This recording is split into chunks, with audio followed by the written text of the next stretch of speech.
Hi, I'm Rich Brown, Senior Editor for CNET.com. And despite this desktop here in front of me, today we're actually going to talk about Microsoft's new touch mouse. So what's kind of cool about this product is that it works just like a regular mouse. It's wireless. It has an optical sensor here at the bottom. But this whole front surface is actually one big touch sensor. Now, this is designed to be a Windows 7 mouse. That's because the sensor area here works with Windows 7's touch software. So in addition to using like standard left and right clicks of this mouse, you can also use gesture-based input in order to give you sort of a more natural feel in controlling the screen.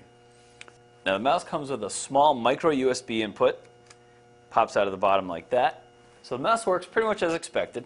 You can click to select items or double click to launch applications as normal. But the mouse really starts to shine when you start using applications. One of the first features of the mouse is forward and back sensing. So if you run your thumb along the side here, you can navigate back and forth between web pages. Now with two-finger input, you can actually control the application position on the screen.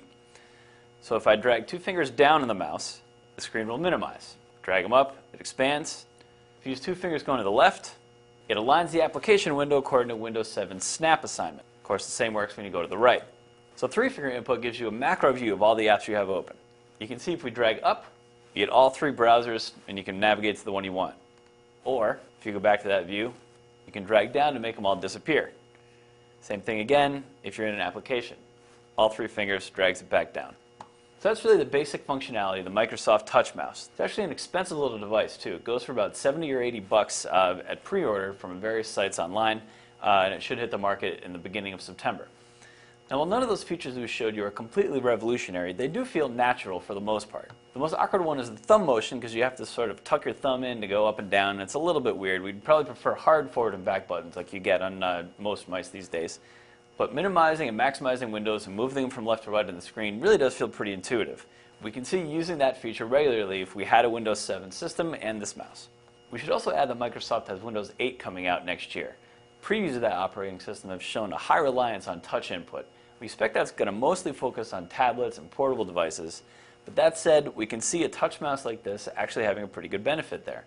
You probably wouldn't want to spend 80 bucks on this mouse though if you knew it wasn't going to work with Windows 8. When we asked Microsoft about it, it wouldn't really commit to anything regarding Windows 8 support, only that you can probably expect that there will be some extendability. So overall, while this is an expensive little device, it is pretty intuitive. You don't have to learn a whole new touch-based gesture language in order to take advantage of it. So that's how we can recommend this thing, particularly for people who are interested in experimenting with touch input on the desktop. So I'm Rich Brown. This is the Microsoft Touch Mouse. Hey folks, Brian Cooley from CNET.com. Now when we check the performance of a piece of tech, we check the performance of a piece of tech. If you love videos of cars and all their high-tech and high-performance glory, check out the CNET CarTech video podcast, cnet.com/CarTechTV.